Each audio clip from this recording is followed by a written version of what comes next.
This is definitely one of the more obscure Sonic games. A lot of people didn't have this. I was one of the lucky ones. I had this ever since I was a kid because it was included in the Sonic Advanced Sonic Pinball Party compilation. But unfortunately, I never actually managed to beat it on an actual cartridge. In fact, the only times I'd ever beat Sonic Pinball Party was on an emulator where I used the Infinite Ball Saver cheat. Either it's me not being good at pinball, or the game's pinball physics sucking, or probably a combination of both. Either way, I can only manage to beat a few Knights levels, and only beat the first Sonic level. That's how hard it is for me to control the pinballs of this game. I never feel like I'm in control when I'm playing this game. The main entertainment for me in this game is watching the ball go really fast all over the place. It's entertaining in a dumb fun sort of way, but it's not really a good game. I feel like I have an easier time controlling Sonic Spinball. The plot of this game is pretty silly, but it's not horrible. Basically, Eggman has brainwashed Tails and Amy into competing with Sonic in pinball, and Sonic has to save his friends by beating them in pinball. I'm not really sure why Eggman would make it so that they stop being brainwashed if they're beaten by Sonic. I mean, are the pinball machines rigged to spray anti-brainwashing gas if Sonic beats them? Why would Eggman be so generous as to do that? Of course, this is the same Eggman that made it so that there's a minigame that's perfect for Amy to beat in Sonic Adventure. It's perfectly in character for him to do something so wacky and idiotic. He's always been this crazy. What's really stupid, though, is that he has Sonic compete against Metal Sonic, the most powerful and well-known and threatening and competent robot in pinball. This is the first time ever since the classic era that Metal Sonic has been able to challenge Sonic in anything. Remember, at least 3 years have passed between Sonic the Fighters and this game. So it's like, how angry was Metal Sonic at how, oh, I'm finally getting to compete with Sonic and prove that I'm better than him, and oh, it's in pinball. Huh. And he even loses to him in that? That probably does a good job of foreshadowing Sonic Heroes, because it's like, maybe that's what caused Metal Sonic to snap. Another thing that really annoys me about the plot is that, while Tails and Amy are brainwashed, Knuckles isn't. There's no indication that he's been brainwashed at all. It's not outright confirmed that he's been tricked by Eggman either. He's just a dick to Sonic for no real reason. He's just like, oh, you can't be skilled enough to beat the pinball tournament. You should just turn around and go home. Sonic, rather than being the friendly rival and jokingly teasing him and getting into it, he's actually still salty at his betrayal in Advance 2. So he immediately gets really angry. It's like, what did you say? And I kind of like that. Shows that he's still salty about Knuckles trying to kill him in Advance 2. But at the same time, it doesn't make sense for Knuckles to be so gutsy by being so unnecessarily a dick to him when he was already on very thin ice from going after him with a killing machine in Advance 2. So, well, at least the story isn't as bad as Sonic the Fighters. At least it's actually explained that Tails and Amy have been brainwashed. Whereas in Sonic the Fighters, you had to assume that because it was the only logical explanation for why they would be hindering Sonic like that. The story is bad, like it doesn't make sense, Knuckles and Metal Sonic. And come to think of it, if Metal Sonic is good at pinball now because Eggman downloaded expertise at pinball into him, why isn't he the final challenge of the game? Because spoiler alert, he isn't. Eggman is the final challenge.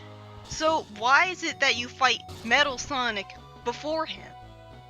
One thing the game has over Sonic Spinball is that it actually has an arcade mode, rather than just a story campaign. The game also has a tiny Chow Garden, which is, again, unlocked from the start, which is good. The problem is that I find it to be vastly inferior to the one from Advance 1. Mainly because it lacks the rock, paper, scissors minigame.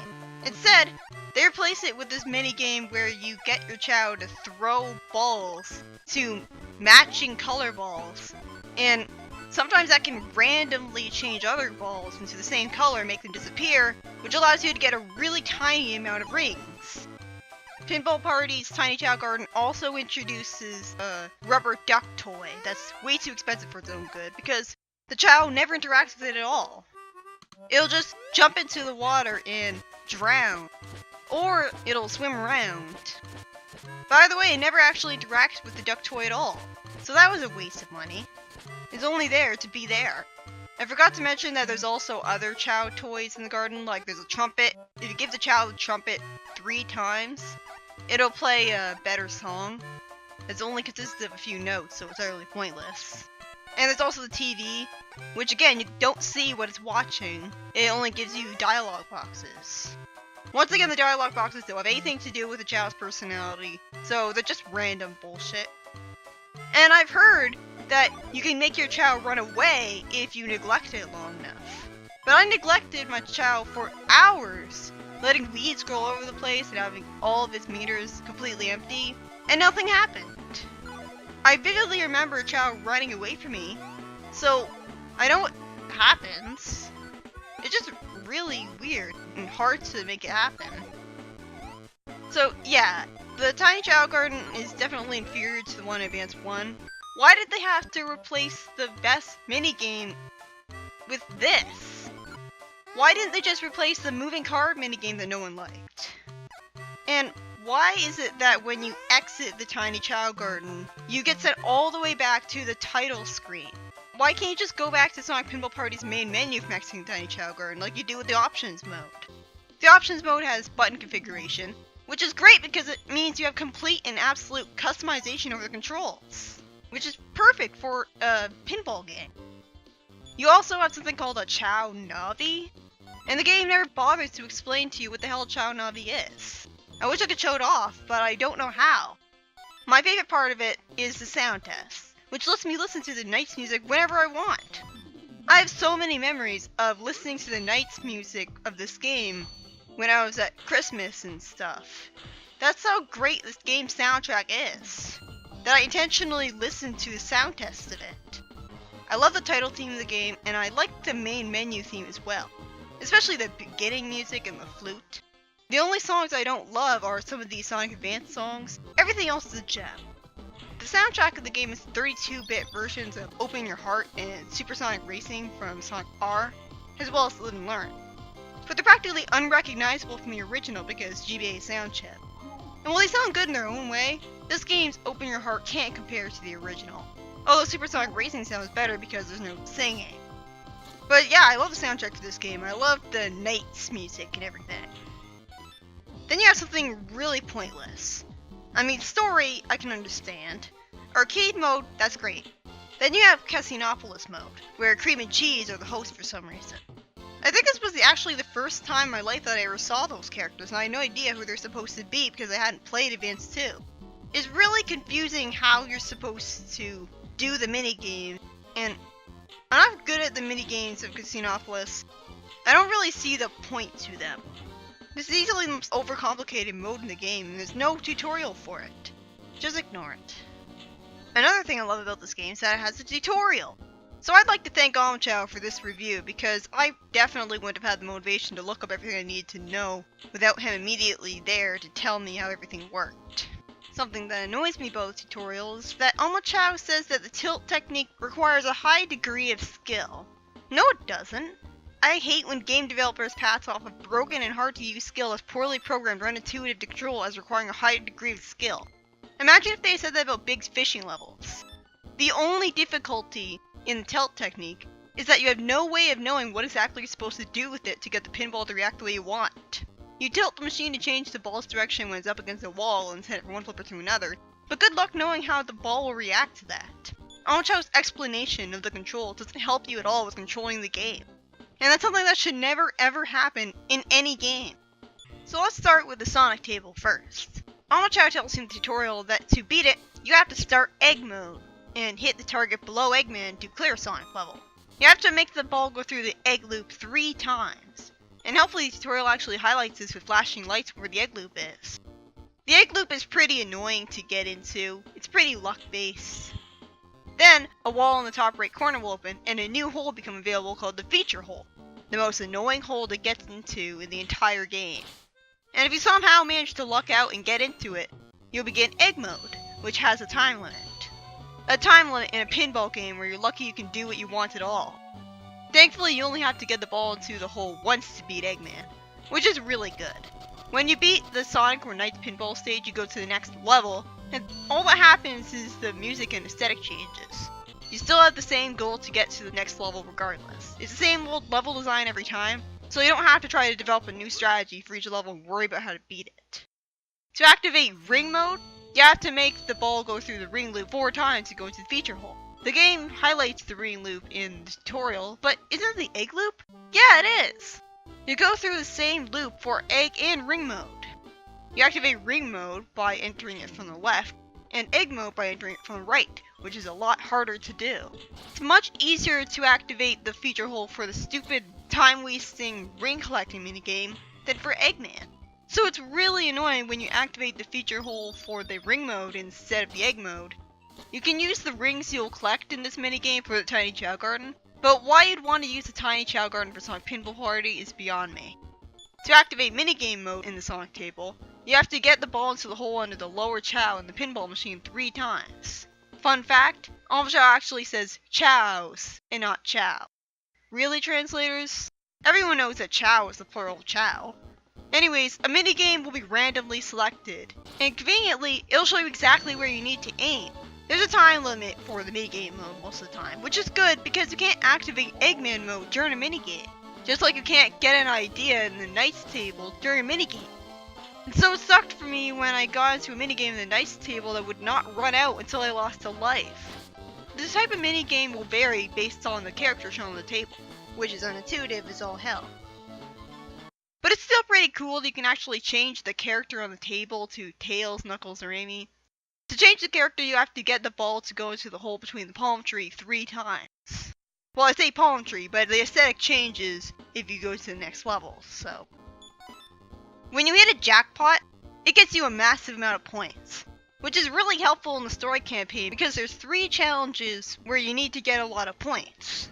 There's Knuckles' challenge, Tails' challenge, and there's Eggman's final challenge, where you need to get more points than him by the end of the time limit, and it feels like he's really competing with you because you constantly see his scores show up on the top of the screen. To get a jackpot, you have to hit the zone drop target to the right of the character on the pinball machine and turn all the lights on.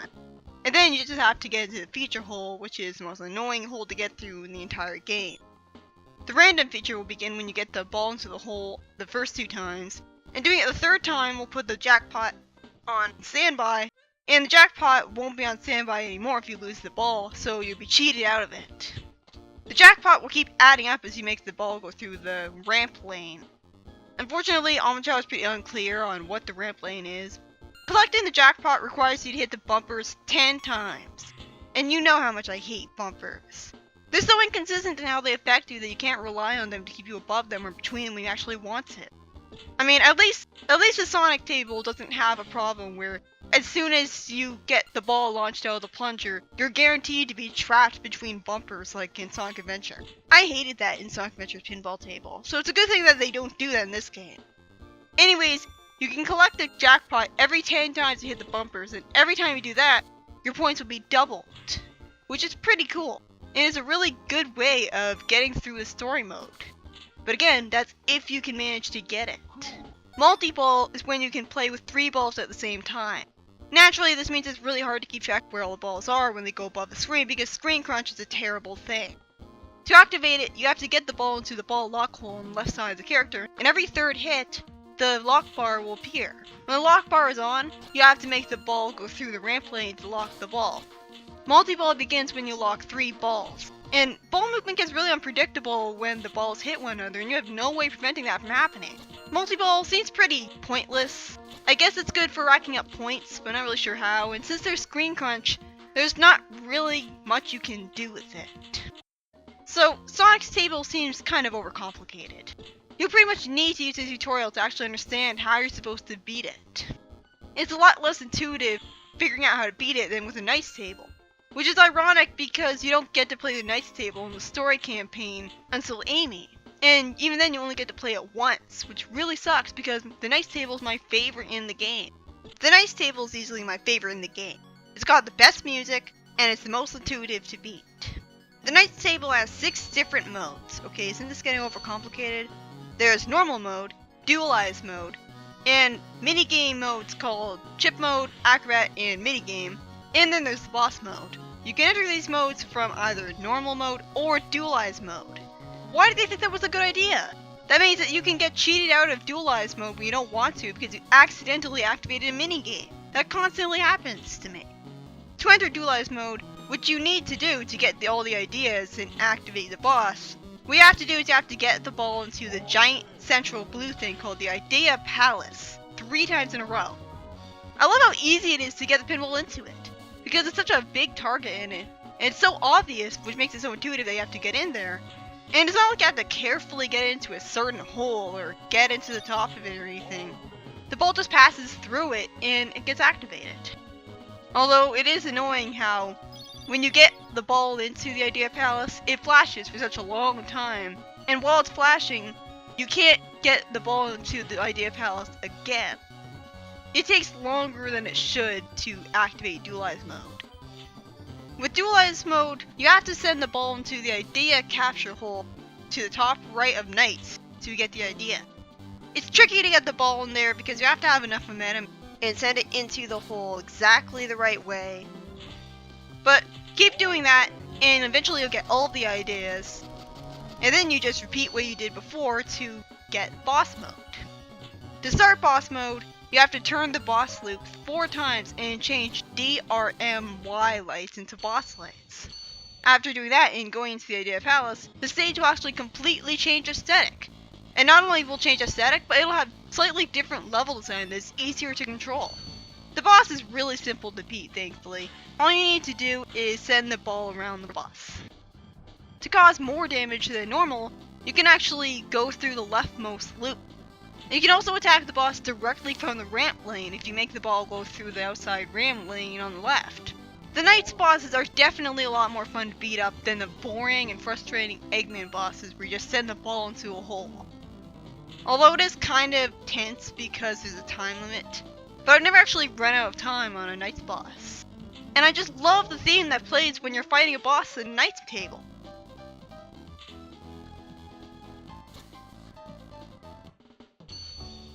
Chip mode is basically the same thing as ring mode. The chips count as rings in Tiny Chow Garden and everything. To start up chip mode, you must light up all the chip lights by going through the chip loop 4 times. You can play minigames by getting the ball to go into the enemy hole 3 times. A minigame will randomly be selected, and unlike the Sonic table, you have no way of knowing which minigame you'll get.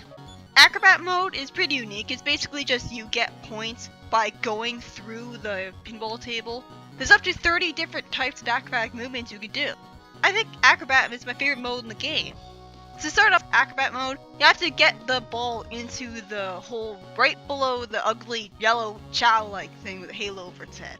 Apparently it's supposed to be a Knight-topian, which is basically a Chow in the very primitive version of the Chow system that appeared in the Knights game.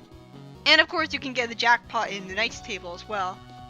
To get an extra ball, you can actually get the ball to go into the inside ramp lane 10 times when you are in normal mode. That's right, you can actually get extra lives in this game. And I have a much easier time getting extra lives in the Sonic table. That's one of the things that I actually got better at in this game. Like, I really feel like I got better at going through the loop that gave me an extra life when I went through it enough. So the Night stage is obviously my favorite stage in the game, and it's pretty easy to understand why.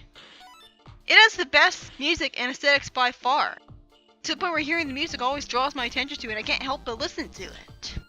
And the pinball table is full of loops that you can easily go through, and I vastly prefer the way the idea system and the way the boss fights are here to the boring and simplistic and yet overly complicated way they are on the Sonic stages. Even though the Night stage is my favorite, I still do occasionally go back to the Sonic stage because I like the satisfaction of evolving Chow. But then I come to my least favorite pinball table, the extremely simplistic and unintuitive one of Samba de Amigo. Granted, I love the music of this level, if not nearly as much as the Nice music because it's too short. But the aesthetic is really boring and bland and simplistic, and the design is so simple that it doesn't catch my interest for playing it at all. Why did this monkey get his own pinball table? Well, at least there's 3 tables in this game instead of 2. This table is completely different from the other 2. Its 4 different modes are Song Select mode, Song Play mode, Fever mode, and Letter Collect mode.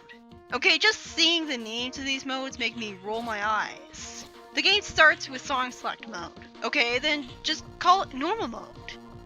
There's a stupid stick figure called Pose Man who will change his pose if you hit the bumpers with a ball. That's right, you can easily see why I hate this table. You're expected to specifically hit specific bumpers in certain ways. But just the act of hitting a bumper always bounces you back in these directions and makes it easy to hit another bumper when you don't want to. So I don't know why they designed it like this. How the Postman poses becomes an important factor when playing the other modes. Song play mode begins when the ball enters the song play hole after lighting up both loops on the left and right sides. Basically, Samba de Amigos table sucks. It's supposed to be a reward for beating Knuckles in story mode. Which came as a surprise to me when I found that out, because I can't remember a time when my cartridge didn't have the Samba de Amigo table unlocked. So that was pretty surprising. I guess I got the game used then. So why is Sonic Pinball Party a terrible game? Floaty pinball physics. Extremely floaty pinball physics. The ball can move all over the place and you never feel like you're really in control of it. The game's main appeal is a superficial one. It's got great aesthetics and great music, and it's exciting watching the ball move all over the place, but it's kind of hard to actually have skill with it. Needless to say, this isn't a very good game, but it is a game of my childhood, so I'm always going to have a soft spot for it and go back to it every now and then. The next game that I'm going to be showing off is Sonic Advance 3.